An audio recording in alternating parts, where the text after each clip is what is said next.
मित्रों, नमस्कार। मैं अपने एक उपन्यास का वाचन जीवन दर्शन प्लस यूट्यूब चैनल के माध्यम से प्रस्तुत करने जा रहा हूँ।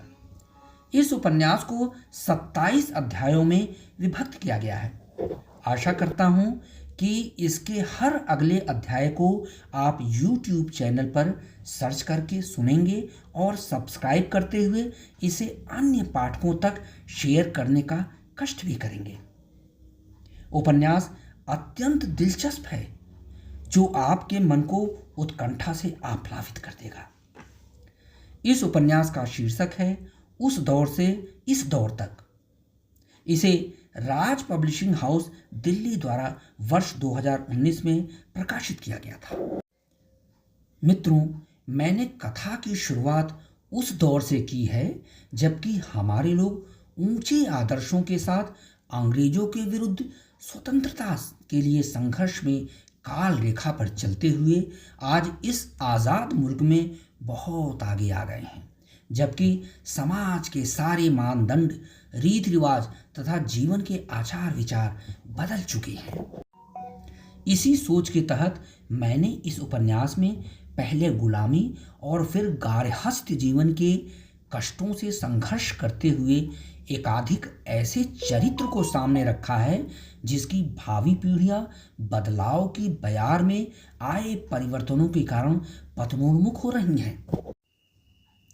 अभिशप्त आधुनिकता के इस दौर में इन सभी बदलावों के बीच राष्ट्रीयता, मानवीयता और नैतिकता को धूमिल होने तथा हितकारी सांस्कृतिक तत्वों को मृत होने से बचाने की भरसक कवायद की गई है। पर मैंने अपने चिंतन में कथानक को कहीं भी दार्शनिक रूप देकर गरिष्ठ नहीं बनाया है। यह उपन्यास इतिहास सम्मत स्वतंत्रता संघर्ष के एक उत्तरवर्ती कालखंड से आरंभ होकर वर्तमान तक आकर समाप्त तो हो जाता है, लेकिन भविष्य के लिए चिंतन का एक विस्तीर्ण परास भी छोड़ जाता है। मित्रों, आगे बहुत कुछ न कहते हुए लीजिए मैं इस उपन्यास के, जिसका शीर्षक है उस दौर से इस दौर तक, के एक अध्याय का वाचन प्रस्तुत कर रहा हूं। इस अध्याय का शीर्षक है विस्थापन। विद्याधर, मेरे जिस्म में गोली का जहर तेजी से फैलता जा रहा है। दोनों पैर बेजान हो चुके हैं।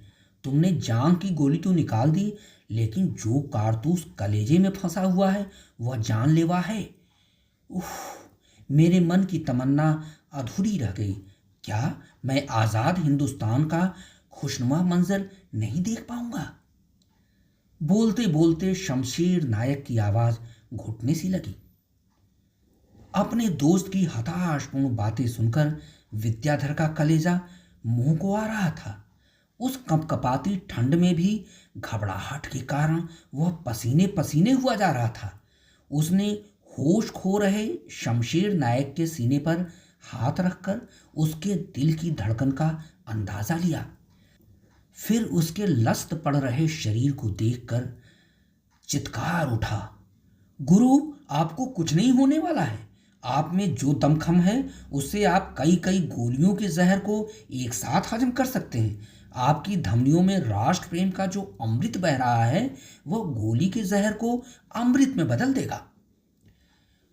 वह उठ खड़ा हुआ और बड़े कश्मकश में बड़बड़ाने लगा, अरे, मैं अभी अभी जाकर किसी वैद्य या हकीम को बुलाता हूँ। आप अपने होश को बरकरार रखिएगा।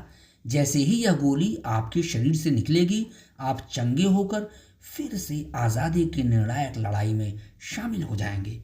अभी हमें इस जंग में बहुत दूर तक जाना है। वैद्य की तलाश में जाने से पहले वह कुछ पल वहीं बैठकर शमशेर नायक का माथा सहलाने लगा। फिर जैसे ही उठकर चलने को हुआ, मरणासन्न पड़े शमशेर ने उसका हाथ पकड़ लिया और डूबती हुई आवाज में बोल उठा, विद्याधर, अब हाथ पैर मारने से कोई फायदा नहीं होने वाला। पिछले 20 घंटे से अपने भीतर पड़ी जालिम गोली के जहर से लड़ रहा हूं। अब और नहीं लड़ पाऊंगा। मेरी लड़ाई यहीं खत्म समझो। विद्याधर ने उसके मुंह पर हाथ रख दिया। शुभ शुभ बोलो गुरु, आपको कुछ भी नहीं होगा, मैं हूं ना, आपको मौत के मुंह से छीन लाऊंगा।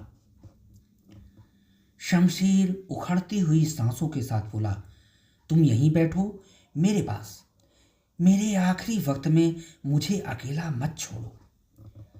विद्याधर को विश्वास हो गया कि अब उसका वरिष्ठ और प्रेरणा पुंज साथी शीघ्र ही काल के गाल में समाने वाला है, पर उसने अपने साथी के मनोबल को बढ़ाने में कोई कसर बाकी नहीं छोड़ी। उसने फिर कहा, गुरु, इस आज़ादी की लड़ाई में अपनी कुर्बानी देने वाले एक से बढ़कर एक रणबांकुरे पैदा हुए हैं।